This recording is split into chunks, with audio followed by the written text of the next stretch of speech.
Au micro, Jean-Philippe Trottier pour la suite du Midi Actualité. Il est midi et quart sur les ondes de Radio Ville-Marie. Alors, comme on dit au casino, faites vos choix, rien ne va plus. Sauf qu'on n'est pas au casino ici, on est au Parti québécois et certains députés démissionnaires ont fait leur choix car effectivement rien n'allait plus. Peu après, le nouveau Mouvement pour le Québec est né. Même si ce n'est pas un parti, au même titre que le PQ, on a l'impression que les forces indépendantistes se morcellent. Symptôme d'un problème plus grave, diront certains. Mais comment définir ce problème? Politique, historique, gouvernance ou plus fondamentalement, problème spirituel d'un peuple et d'une époque qui se cherche et se fuit à la fois? Toute cette émission est consacrée à une table ronde avec Mathieu Bock-Côté, sociologue. Bonjour Mathieu. Bonjour. On connaît bien déjà. Et Agustin Nicolas, responsable des activités et communications au Centre Justice et Foi, que l'on connaît bien également. Bonjour Agustin. Bonjour Jean-Philippe. Je vous fais un petit aveu. Comme disait De Gaulle en juillet 67, je vais vous faire un petit secret que vous ne confierez, que vous ne répéterez à personne, n'est-ce pas? J'aborde cette table ronde avec crainte et tremblement parce que on va aborder une question extrêmement épineuse. C'est la question du rapport entre le politique et le spirituel. C'est rarement... ça fait rarement bon ménage, mais bon, on va essayer de débattre de quelque chose bien amicalement. Mais avant de débattre, je voudrais d'abord qu'on replace un peu les faits. Qu'est-ce qui a mené à toute cette crise? Parce qu'on parle de crise de leadership de Pauline Marois, on parle d'une ligne de parti au PQ. Enfin, il y a plein de choses qui ont mené à cet état de choses, Mathieu, par exemple. Alors, je dirais la meilleure manière de comprendre l'actualité, c'est de ne pas s'y enfermer. Ceux qui expliqueraient la crise du Parti québécois, par exemple, par la controverse autour de l'amphithéâtre québécois, oui, ou encore qui expliqueraient la crise du Parti québécois par les seules faiblesses du leadership de Pauline Marois, auraient une explication tout à fait limitée, pour ne pas dire appauvrie, de ce qui arrive au Parti québécois. Il y a une explication plus profonde qu'on doit mobiliser immédiatement pour comprendre le contexte global de cette crise politique majeure. Oui. Je dis souvent, c'est la fin du cycle de la Révolution tranquille en ce moment. C'est-à-dire, la Révolution tranquille a mis en place un espace politique dont la vocation était d'accueillir et de résoudre la question nationale. Il y avait d'un côté souverainiste, de l'autre côté fédéraliste, des nuances entre chacun, mais la vie politique était constituée autour de l'horizon, autour du principe aussi de la question nationale.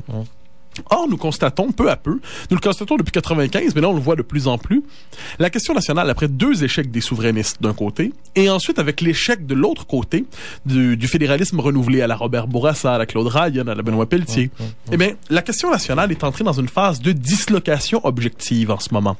Oui. Et les partis politiques qui étaient constitués autour de la question nationale, conséquemment, entrent en crise. J'ajoute une chose sur le Parti québécois. Dans ce contexte, le Parti québécois était une coalition, ne l'oublions jamais, d'éléments de gauche, d'éléments de droite, d'éléments de centre, des nationalistes, des conservateurs, des progressistes, des syndicalistes, des féministes et des bon, alors, le Parti québécois est une coalition et tous ces gens étaient capables d'obtenir une forme de compromis souverainiste. Pourquoi? Parce qu'ils croyaient la souveraineté à l'horizon à court ou moyen terme. Dans la mesure où l'indépendance n'est plus possible à court et moyen terme, et le signe le plus net de ça, c'est que tout le monde discute de la stratégie pour la faire quand on sait que le peuple n'en veut pas, eh bien, tous ces éléments coalisés sous le signe du souverainisme implosent, chacun reprend ses billes, les indépendantistes les plus pressés, comme on dit, ou les plus utopistes peut-être, décident de foncer tête baissée dans l'obstacle. Quant à d'autres, ils cherchent à trouver de nouvelles solutions pour soit repenser la question nationale, soit conserver la souveraineté à l'horizon sans tout miser dans un référendum. D'autres disent on doit mettre la question nationale de côté parce que les Québécois n'y répondent plus, ils ne se la posent plus, d'une manière ou de l'autre. Le souverainisme est dans une dynamique d'implosion radicale. Je veux bien, Mathieu. Maintenant, Agustin, j'ai l'impression qu'on est vraiment dans une querelle de boutiquier maintenant. Il y a peut-être des grands idéaux et tout ça, mais j'ai l'impression qu'on est pour l'instant coincé dans la cuisine. On parle de, il y avait le congrès en avril 2011. Alors c'est la stratégie. Il fallait faire le référendum au moment jugé opportun. Il y a des députés qui quittent. Il y a chacun qui tire la couverture de son côté. On a l'impression que on est vraiment dans une querelle presque de procédure. Est-ce que je me trompe? Oui, je pense que je pourrais adhérer à cette idée qu'on est dans une querelle de procédure ou une querelle de cuisine. Normalement, quand on s'enferme dans une querelle de procédure de la cuisine, oui, c'est parce que on n'est pas capable de creuser plus profondément les racines du mal. Oui. Mathieu vient de signaler une chose sur laquelle je serais d'accord, qu'il y a une fin du cycle de la Révolution tranquille. Mais j'ajouterai un fait, c'est que le cycle de la Révolution tranquille nous mène dans un vide. Dans un vide parce que cette Révolution tranquille, en grande partie, soit libéral, soit péquiste, soit indépendantiste, fédéraliste, à droite ou gauche, s'est bâti en grande partie, et peut-être il fallait le faire. On ne va pas faire les procès du passé, c'est pas mon intention. C'est des constats que j'ai faits sur la négation du passé. Sur une coupure avec le passé, avec cette histoire si amusante pour moi toujours de la grande noirceur, non? En tant qu'historien de formation, je ne peux pas y adhérer de façon acritique. Alors, pourquoi? Quelle est votre critique de ça? Parce que j'ai du mal à croire qu'un peuple puisse être réduit dans un fragment de son histoire à seulement une grande noirceur. Il y avait de tout, j'imagine. Il y a toujours une grande grisaille, peut-être? Il y a de la lumière et de la grisaille et de la noirceur dans tout le peuple, dans toutes les périodes de l'histoire. Agousti, je précise, oui. Mais ce que je veux dire, c'est que la Révolution tranquille s'est battue, je dirais, dans un mythe. Le monde et le Québec commencent maintenant avec moi, avec ma génération. Et le passé n'existe pas. Quel que soit ces passés-là. Ça, c'est pas que québécois, non? J'ai l'impression que tout l'Occident, maintenant, a liquidé le passé. Les jeunes générations commencent avec elles-mêmes, en fait. Et oui, mais je lui donnerais raison, néanmoins, sur le plan suivant. C'est-à-dire, il y a une originalité québécoise, quand même. Parce on pourrait dire, de la dissolution 68 arbres de la Révolution tranquille. Oui. C'est-à-dire, partout en Occident, effectivement, les années 60-70 marquent une volonté de ne plus assumer aucun passé, sinon sur le mode de la repentance.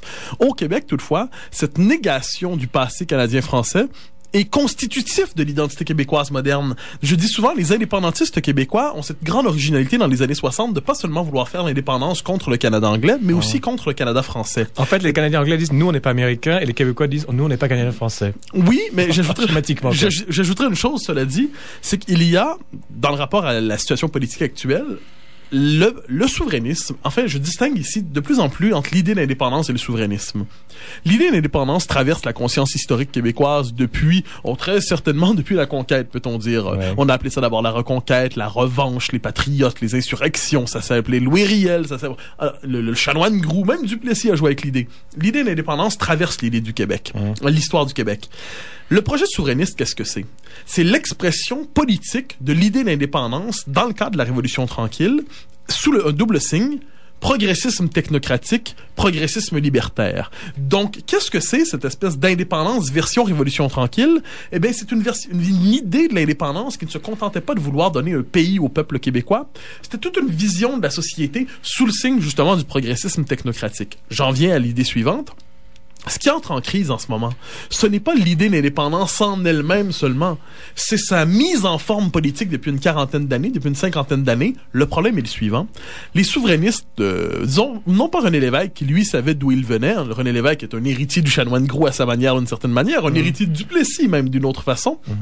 Mais les souverainistes deuxième génération, non pas ceux qui ont fondé le Parti québécois, mais ceux qui ont été socialisés. Vous pouvez penser à Louise Baudouin, vous pouvez penser à toute une génération d'acteurs politiques souverainistes qui ont par ailleurs de grandes qualités, je pense à Louise Baudouin par exemple, mais ils ont voulu affranchir l'idée d'indépendance, ils ont voulu affranchir l'idée de souveraineté de son passé pré-révolutionnaire. Ils ont voulu affranchir l'idée de souveraineté d'avant 1960, donc la souveraineté devait commencer avec le cycle de la Révolution tranquille et ne devait rien devoir au passé d'avant. Eh bien, il ne faut pas se surprendre que quand la Révolution tranquille, quand le cycle de la Révolution tranquille entre en crise, eh bien, le premier signe, le premier symptôme de cette implosion, eh bien, c'est véritablement l'implosion de l'idée souverainiste. Tout meurt ensemble ici. Le modèle québécois meurt d'une certaine manière, le souverainisme implose, la Révolution tranquille se disloque, c'est tout un cycle qui se termine. Reste à voir si on peut sauver l'idée d'indépendance de ce que le souverainisme en a fait. Merci Mathieu. On avait parlé, Agousti, vous avez déjà touché le nœud du problème, c'est le rapport au passé. J'ai oublié de préciser en introduction que je vous invitais à cette table ronde. Vous êtes québécois, mais également, Mathieu est pur laine, vous êtes impur laine, si je veux dire, laine impure, parce que vous êtes également catalan. Exactement. Donc, vous avez cette conscience aiguë de ce que c'est qu'un petit peuple en survie, ou du moins menacé dans son identité. Donc, votre réflexion sur le Québec est évidemment teintée de ce que vous avez vécu en Catalogne. On a comparé depuis des années beaucoup le Québec et la Catalogne, avec des comparaisons parfois, je pense, pas très heureuses, parce que, oui, il y a des ressemblances, mais il y a beaucoup de différences. Seulement le territoire, déjà, le Québec est 25 fois plus grand que la Catalogne. Pas plus? Oui, pas avec la même population. Mais nous, on a mis l'an d'histoire derrière nous, non, qui est encore, je dirais derrière nous, mais en nous encore présentement. Et vous n'avez pas le même complexe qu'on peut avoir ici face à ce passé, quoi? Je dirais que pas pour le moment, parce qu'on ne sait jamais les avatars de l'histoire où nous mènent, mais je dirais que la conscience nationale, quelle que soit l'expression politique qu'il puisse prendre, indépendantiste ou non, a toujours assumer ses passés, non? Même quand idéologiquement on pouvait les critiquer certains groupes, l'assumer comme une partie de l'héritage, non? Cet besoin de mener à terme un projet d'indépendance et en même temps refonder toute une société de zéro, je dis pas qu'elle n'était pas dans la tête de certaines personnes au niveau politique, mais elle ne fait pas partie de l'héritage politique de la Catalogne. Et pourquoi est-ce qu'on a ça ici? Pourquoi est-ce qu'on veut toujours faire le grand soir, le nettoyage complet ici et en Catalogne? On a davantage un souci de continuité. Mais il faut pas tout mélanger, je crois. Il y a une distinction entre la table rase et le grand soir. C'est-à-dire la table rase, non pas du tout. La table rase, qu'est-ce que c'est? C'est cette idée de repartir la société à zéro. Hein? C'est cette idée qu'on doit liquider, on doit envisager l'histoire de notre peuple comme une page blanche. Et de ce point de vue, tout a été à écrire, tout est à faire, et nous devons rien assumer. Le grand soir, c'est pas ça. Le grand soir, traîne depuis longtemps dans la conscience historique québécoise le sentiment de la conquête. Ça, évidemment, ce n'est plus bien vu aujourd'hui de dire ça. Hein? Ça a l'air réactionnaire, passiste, folklorique, nostalgique. Le mot conquête? Le mot conquête, c'est-à-dire sentir qu'il y a dans l'histoire du Québec une brisure qui, d'une manière ou de l'autre, doit être réparée. Oui. Christian Dufour, un intéressant politologue québécois, dit que le Canada, donc l'ordre politique canadien, n'est jamais parvenu à surmonter la conquête.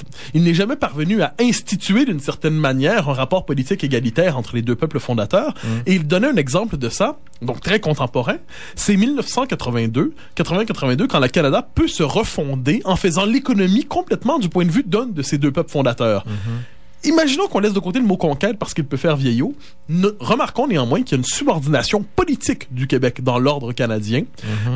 Lorsqu'il y a des questions linguistiques, identitaires, la Cour suprême a véritablement une autorité de tutelle sur le Québec. Rappelez-vous la loi C-20, quand le gouvernement fédéral a voulu mettre en tutelle la démocratie québécoise. Ils allaient décider à Ottawa, à notre place, comment on allait faire notre souveraineté si on la faisait. Juste avec une petite nuance, cela dit là-dessus.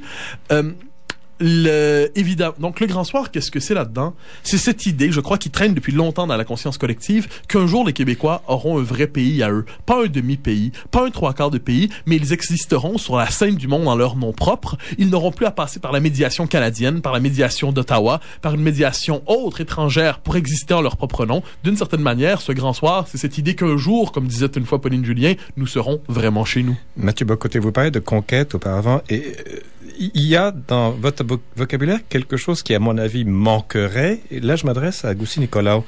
La conquête est douloureuse. J'entends jamais ce mot dans les débats identitaires québécois. Et pourtant, une conquête, ça fait mal. Même s'il n'y a pas eu beaucoup de morts, même si, c'était pas si dramatique que ça au point de vue... Moi, que ma femme qui est québécoise, francophone de souche, elle a une théorie très terre à terre, dit on n'a pas assez souffert. Oui, c'est ça. Et quand elle m'a dit ça pendant la période qu'on vivait en Catalogne, j'étais étonné. Et je pense que là, c'est le génie du pouvoir politique et colonial british, non? De serrer la vis jusqu'où ils ont besoin pour en tirer les bénéfices. Mais pas trop. Mais pas trop pour que le peuple puisse s'en tirer pas si mal. Le pouvoir politique espagnol qui est moins intelligent dans ce sens-là, non? Quand vous dites espagnol, c'est Madrid, hein? Madrid, oui, castillan, espagnol, mais espagnol, j'aime faire la différence, qui ne s'est jamais manifesté d'une grande, je dirais, perspicacité, parce qu'il nous a serré beaucoup plus et nous a mis dans une situation de disparition et donc, à plusieurs reprises de plus de 300 ans au moins. Et par défaut, ça a trompé votre identité. Oui, quelque part, on a dû se demander la faire en confrontation avec cette identité beaucoup plus politiquement oppressante. Je ne vais pas amoindrir ici, loin de moi l'intention, la souffrance du Québec comme peuple, mais je dis que c'est plutôt le génie politique britannique, non, qui a su toujours, et on le verrait d'autres exemples dans ces colonies, jouer avec je serre la vis, mais pas suffisant. Pas trop pour que le peuple ne se... C'est un peu comme un couple, quoi, non? Oui, mais il y a un qui porte le culotte, disons, non? Oui. Et dans ce cas, c'est les Britanniques. Et qui laisse à croire à l'autre qu'il les porte. Oui, mais moi, je pense que une des choses que au-delà, disons, que je suis d'accord de cette non-reconnaissance du Québec comme peuple fondateur, ou du Canada français, même si le terme Canada français lui-même est déjà piégé parce que, corrigez-moi si je me trompe historiquement, mais il prend place publiquement quand les Britanniques, non, commencent à s'appeler English Canadian.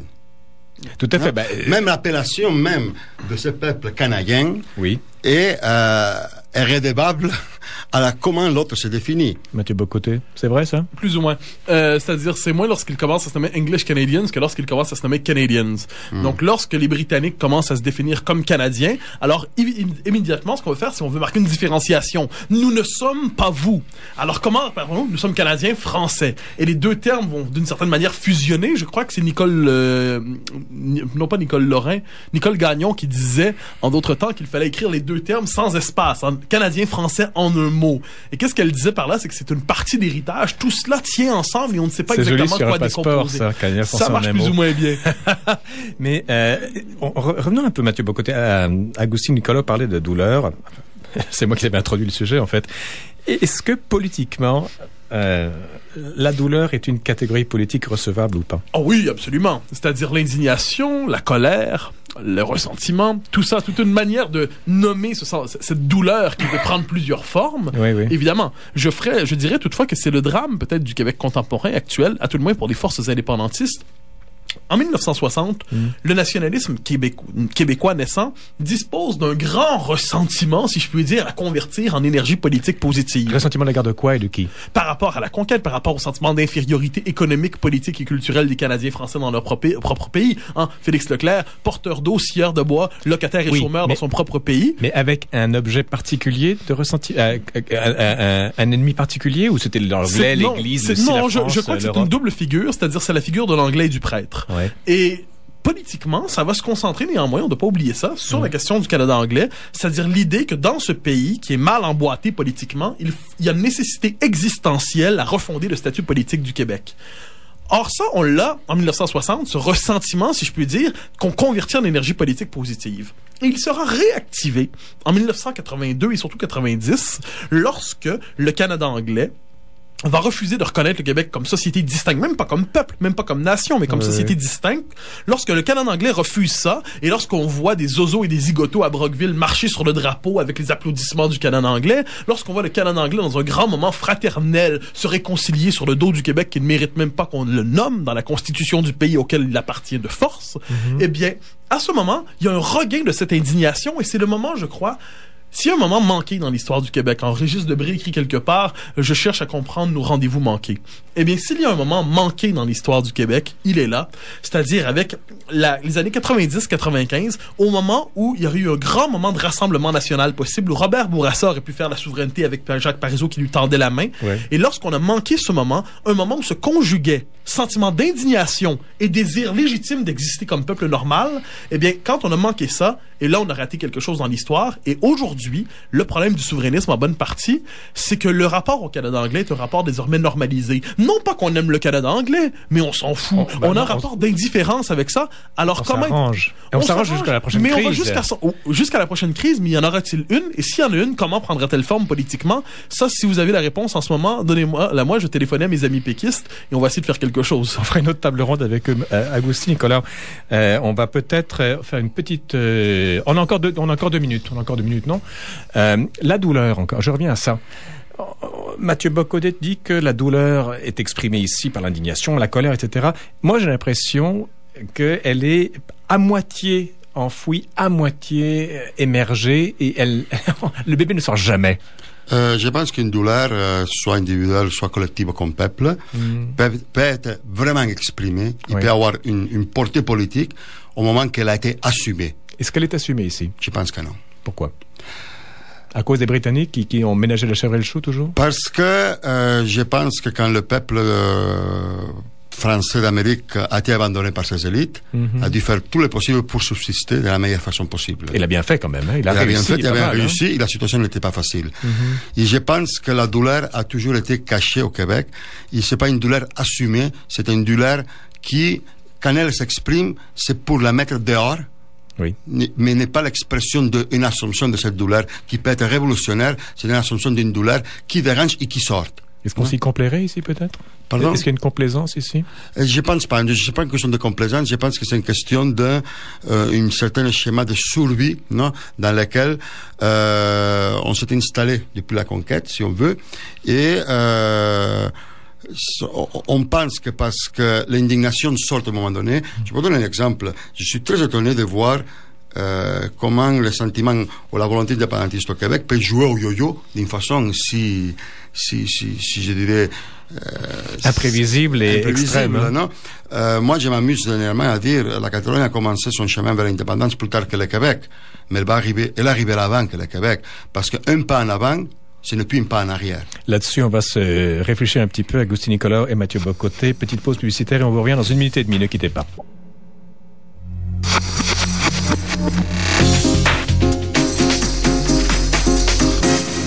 Pour ceux qui viennent de s'intoniser, je rappelle que vous êtes en compagnie de Jean-Philippe Trottier. On poursuit le Radio Ville-Marie, le Midi Actualité. C'est une table ronde avec Mathieu Bock, côté sociologue, et Agustin Nicolaou, qui travaille au Centre Justice et Foi, aux activités et aux communications. Le sujet, c'est la table ronde sur la question nationale québécoise. Alors, on a commencé vraiment à creuser dans les bobos du Québec qui font que pourquoi on n'arrive pas à se projeter, etc. Il y a un autre, on a parlé donc du passé, qui a été peut-être mal liquidé, une souffrance collective souvent mal exprimée ou mal assumée. On a parlé du Canada français ou du Québec. Il y a aussi un autre détail que je voudrais aborder avec vous deux, et la dénationalisation du Québec. Oui. L'idée de nation a été, si vous voulez, édulcorée et a disparu presque. Oui, ben ça, j'ai écrit un bouquin là-dessus en 2007, La dénationalisation tranquille, oui. Où j'expliquais comment, après 1995, je suis souvent revenu dans plusieurs conférences et tout ça, après la phrase de Parizeau sur l'argent et le vote ethnique, il y a un sentiment de culpabilité véritablement qui s'empare des élites souverainistes, et là qui développe une politique pénitentielle et expiatoire pour une quinzaine d'années, où il s'excuse véritablement de faire toute référence historique à la majorité francophone. Le peuple porteur de l'idée d'indépendance voit son identité censurée pour passer le test de la modernité identitaire. Alors ça, c'est véritablement le génie de ce que j'ai appelé la culture politique post-référendaire. Les souverainistes qui deviennent plus trudeauistes que les trudeauistes pour avoir l'air d'authentiques multiculturalistes, modernes et ainsi de suite. Ça, c'est la thèse de Stéphane Kelly aussi du paria, du juif du 19e siècle, qui devient encore plus qui s'identifie encore plus à son agresseur. Oui, mais je crois que c'est surtout ici, dans les faits, ça doit être lié à une histoire politique ou intellectuelle plus large en Occident, c'est-à-dire on voit partout en Occident, depuis les années 70, 80, 90 surtout, une conversion, je dis, de la gauche qui passe du progressisme social au progressisme identitaire. Et une certaine gauche a fait de la lutte des identités minoritaires et ainsi de suite le nouvel horizon de l'action politique et de l'émancipation. Ici, on est en arrivé à cette étrange synthèse où les souverainistes, qui étaient pour la plupart à gauche là-dessus, se sont dit qu'il fallait proposer un souverainisme non national. Un souverainisme non nationaliste, un souverainisme dénationalisé. Eh ben voilà, alors on proposait de fonder le pays, c'était l'idée qu'on, plutôt que d'avoir un Québec français par rapport au Canada anglais, c'est un Québec de gauche ou un Québec progressiste par rapport à un Canada de droite, c'était un Québec postmoderne par rapport à un Canada réactionnaire, c'était un Québec écologiste par rapport au Canada des sables bitumineux, mais il y avait une grande censure là-dedans, c'était la censure du référent historique, du référent identitaire majoritaire. Mais la dénationalisation a une autre dimension, et ça je l'ai creusé surtout ces dernières années, c'est que véritablement, ça c'était évoqué en début d'entrevue, en début de table ronde par mon interlocuteur, c'est l'héritage de la Révolution tranquille a quelque chose ici. Nous commençons à payer le prix véritablement de l'oubli du Canada français. Nous commençons à payer le prix de cette identité qui s'est constituée sur une censure d'une partie de nous-mêmes. Et aujourd'hui, je crois qu'une des tendances lourdes de la politique québécoise, c'est justement la volonté de ressaisir cet héritage canadien-français, non pas à la manière d'un passé à chérir, mais nous en voyons un usage politique, surtout autour des questions d'accommodement raisonnable et ainsi de suite.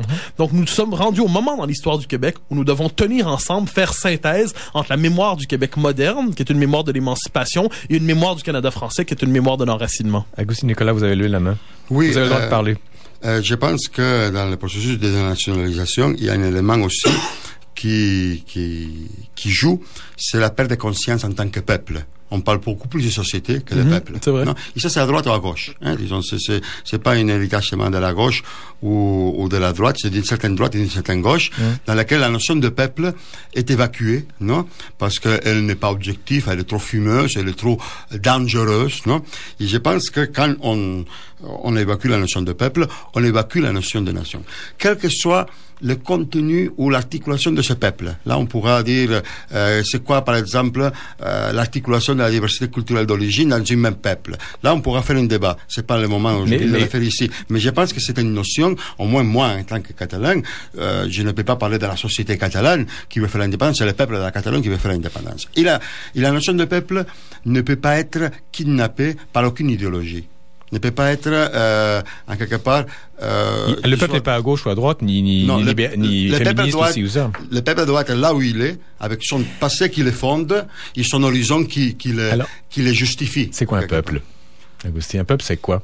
Agustí ou Mathieu Bock-Côté, un peuple, c'est quoi? Moi, je m'en tiens à la définition la plus simple qui soit, une communauté de mémoire et de culture qui a la prétention à s'instituer politiquement. Mais qu'est-ce qu'on met dans cette mémoire et dans cette culture? Alors? Ça dépend de chacun. Non, justement, il faut que c'est le peuple qui se le donne. Si c'est chacun... Non, ça dépend de chaque peuple, Jordan. Chaque peuple, mais à ce sujet-là, je pense qu'il y a quelque chose, je voudrais amener une anecdote qu'un ami géographe, Jean Morissette, qui était, je pense, en Saskatchewan, à un moment donné, parlait avec une vieille indienne Cree qui lui racontait l'histoire de son peuple. Une madame de 90 ans, il dit, vous savez, en français de la Saskatchewan, il dit, autrefois ici, il y avait les Indiens et les Canadiens. Les Blancs sont arrivés plus tard. Donc, ce qu'on appelle les ancêtres des Québécois étaient des Blancs. Que elle, dans sa perception des choses, les French, les Franco, au Saskatchewan, c'était pas des Blancs. Non? En fait, c'était pas les Blancs, c'était les Anglais. Alors, je pense qu'il y a quelque chose, et ça c'est un problème de droite et de gauche, et je ne le dis pas dans un sens de justice réparatrice vers le passé, c'est une assumption, il y a une dimension qui n'est pas assumée, non? Et je dis, je ne plaide pas pour une question de justice réparatrice du passé, c'est pas ça qui m'intéresse, que c'est toute la dimension autochtone dans l'identité québécoise. Ah, ça c'est un thème qui est assez difficile. C'est un thème que j'ai eu du mal pendant des années à comprendre, d'abord l'oubli, et après, je dirais, l'hostilité. Non, pour différentes raisons, et que je n'ai pas tout à fait encore compris.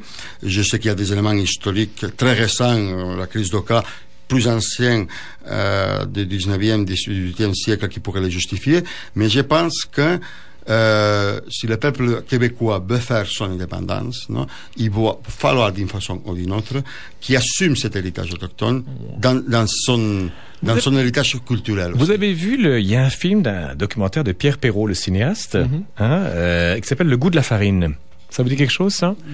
Il dit, quelque part dans le documentaire, ce que les Anglais ont fait aux Français, les Français le répercutent sur les Amérindiens, sur les Autochtones. Non, ça me paraît faux. Bien franchement, là-dessus, je dirais que tout comme on doit se garder bien évidemment de tout propos discriminatoire ou qui relèverait de l'injure envers les Autochtones, il faut éviter aussi, je dirais, au nom de la mauvaise conscience, de leur donner une portée fondatrice qu'ils n'ont peut-être pas. Je dirais pas fondatrice, mais quand même reconnaître certaines... Non, mais par exemple, lorsqu'on dit les premières...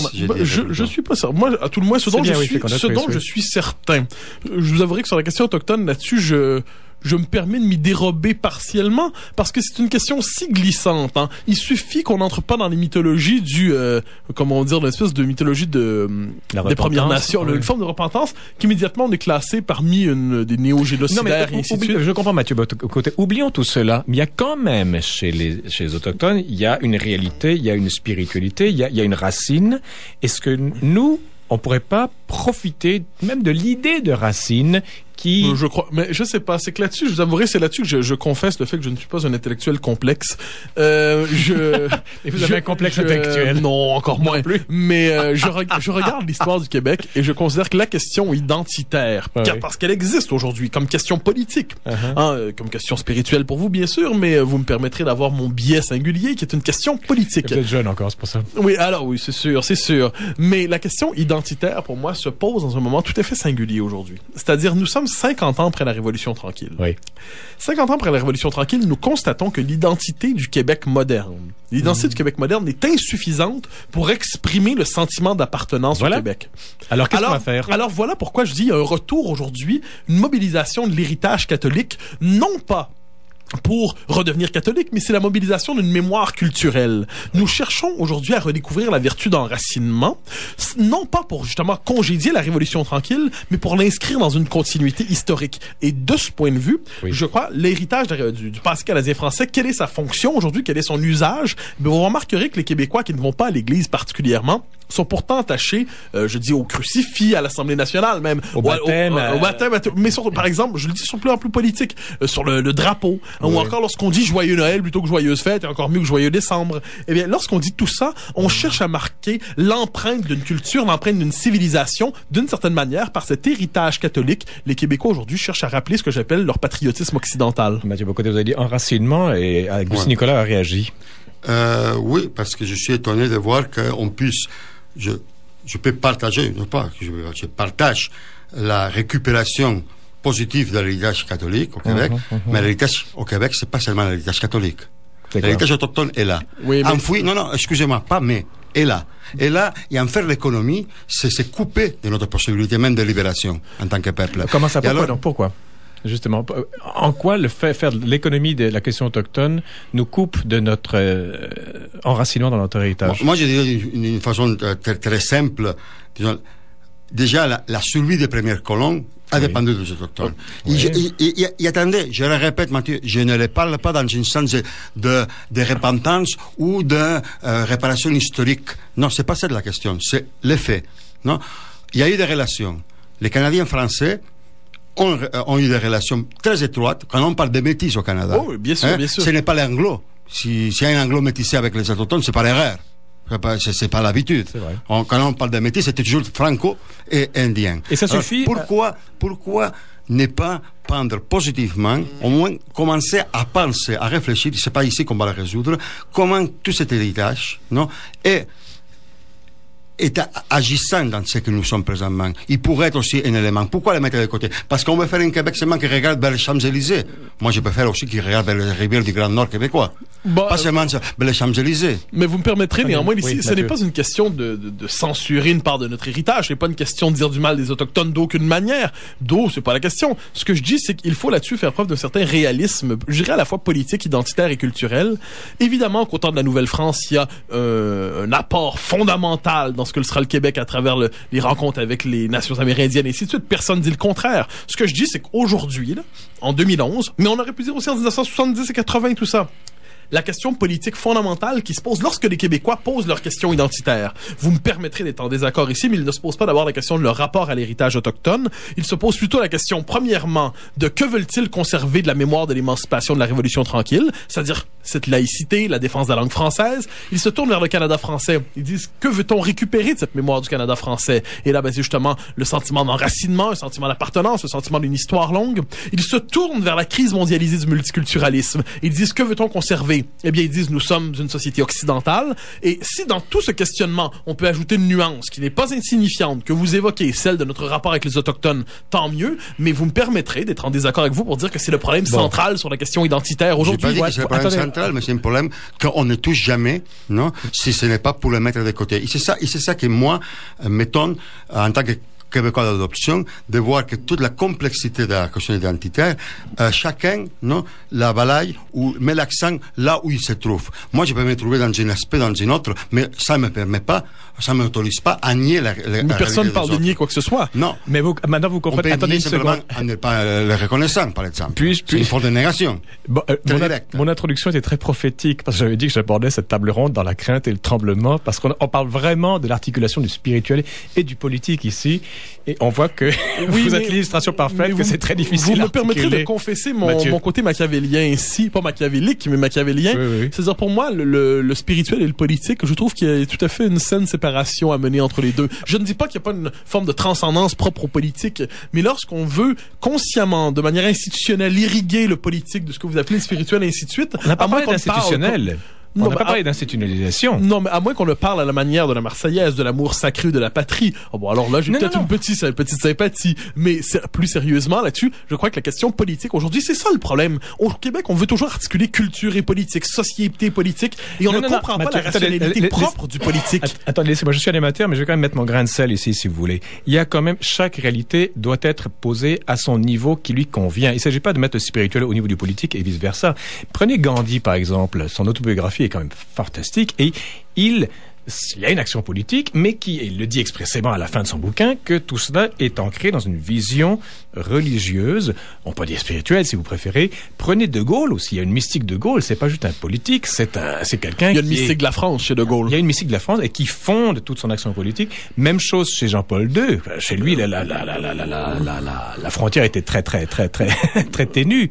Mais vous me permettrez néanmoins là-dessus, je n'y peux rien. Est-ce que si vous me dites qu'il doit y avoir une transcendance dans le politique qui doit ouvrir vers autre chose, bien sûr, lorsque Churchill commence la Deuxième Guerre mondiale, il dit ce n'est pas simplement une guerre entre la Grande-Bretagne, la France et l'Allemagne, c'est une guerre pour défendre la civilisation chrétienne contre la barbarie. Hein? Bon, Churchill dit ça. Oui. De l'autre côté, cela dit, il me semble qu'au Québec, un problème que nous avons à travers notre histoire, c'est de penser dans son autonomie la question du politique. La question du politique. Est-ce qu'on peut le faire justement? Mais je crois qu'on devrait.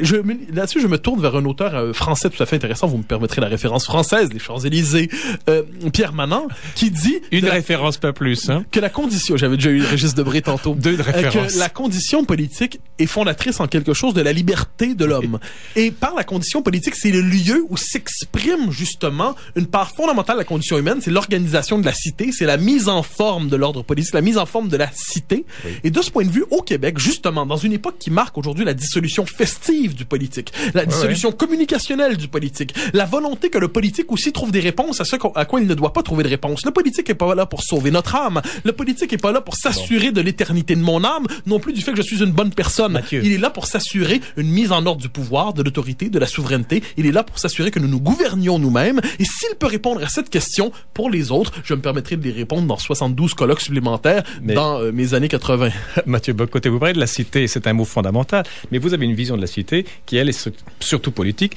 Agousti, vous avez une vision de la cité qui est plus grecque ancienne, si vous voulez, avec une vision des dieux, une vision d'une spiritualité. La cité est fondée sur l'âme humaine ou sur quelque chose de beaucoup plus fondamental, non? Moi, je vous dirais que le bonheur matériel humain, si important soit-il, ne justifie pas pour l'OTAN, à lui tout seul, non? Un projet politique, quel que soit, d'indépendance ou d'autres couleurs, de droite ou de gauche, non? Sans l'exclure, je pense que dans l'être humain, il y a personnellement et collectivement un besoin, et ça fait partie de l'identité humaine en soi, un besoin de plénitude, non? Un besoin d'achèvement. Au point de vue individuel ou collectif? Le deux. Bien sûr. Non?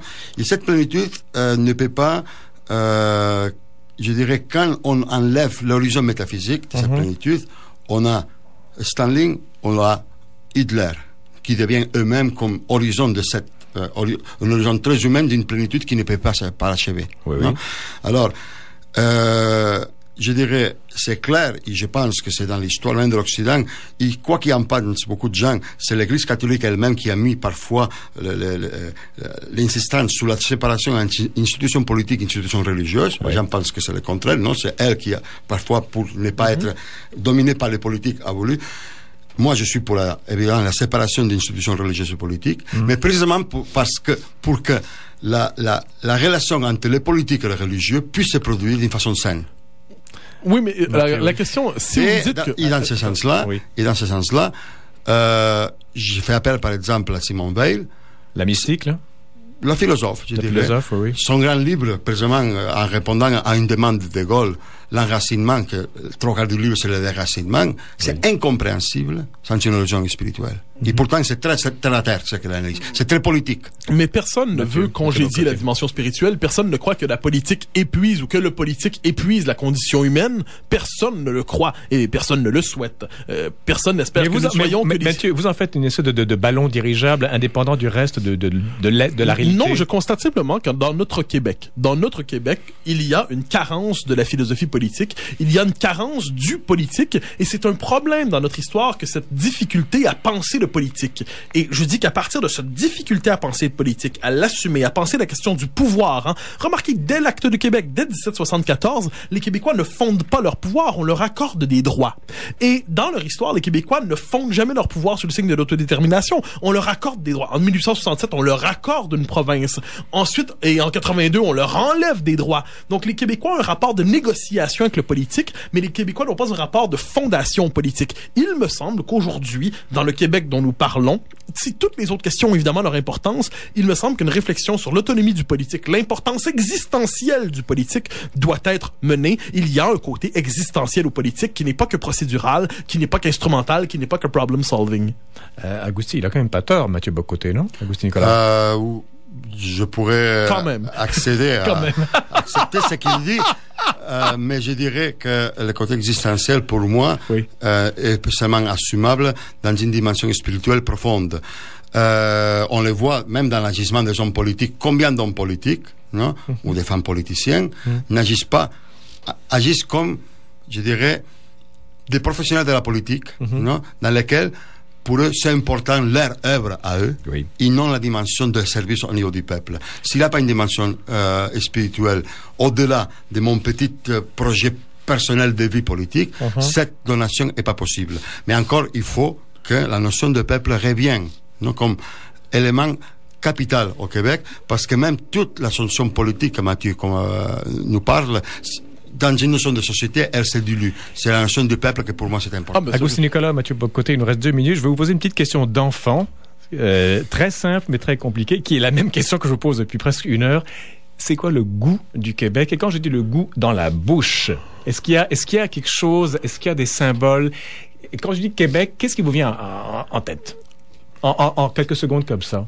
Bon, je dirais alors, c'est une synthèse assez étrange entre une société d'enracinement, une société qui a 4 siècles d'histoire, et on sent partout cette volonté de mémoire, cette volonté je dirais, de rappeler cet enracinement, et de l'autre côté, qu'on s'en désole ou qu'on s'en réjouisse, mais je pense qu'il y a des raisons de s'en réjouir, une société tout à fait libérale dans l'Amérique, c'est libertaire même quelquefois. Donc cette synthèse étrange, rarement rencontrée, entre une société d'enracinement et une société qui aujourd'hui est à l'avant-garde du libéralisme occidental sur certains points. Agustin Nicolas. Je dirais que il y a un enracinement, il y a un côté libéral, mais il y a une question qui me préoccupe, et c'est un goût amer que j'ai au Québec, c'est que je me demande parfois s'il sait qu'est-ce qu'il va être quand il sera grand. Quand il sera grand? Oui.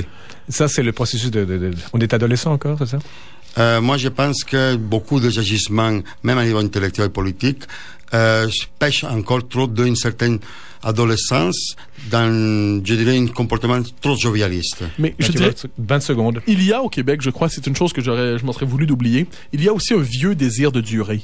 Un vieux désir de durée et un vieux désir d'achèvement. Cette idée que nous sommes engagés dans quelque chose et que si, je le dis, si le Québec ne devient pas indépendant un jour et si nous renonçons à cette idée, eh bien, nous allons nous provincialiser et nous allons disparaître pour nous-mêmes. Ce vieux désir d'achèvement devra trouver solution politique. Eh bien, moi aussi, nous aimerions bien durer aujourd'hui, mais il ne reste plus qu'une minute avant la fin de l'émission. Merci beaucoup, Agustin Nicolas. Vous êtes responsable des activités et communications à Centre Justice et Foi. Mathieu Bock-Côté, vous êtes sociologue et polémiste et tout ça, si vous voulez. Voilà, c'est donc la fin du Midi Actualité. Merci beaucoup à Daniel Fortin à la technique. Ici Jean-Philippe Trottier qui vous fait un salut bien amical. Vous donne rendez-vous lundi prochain à midi.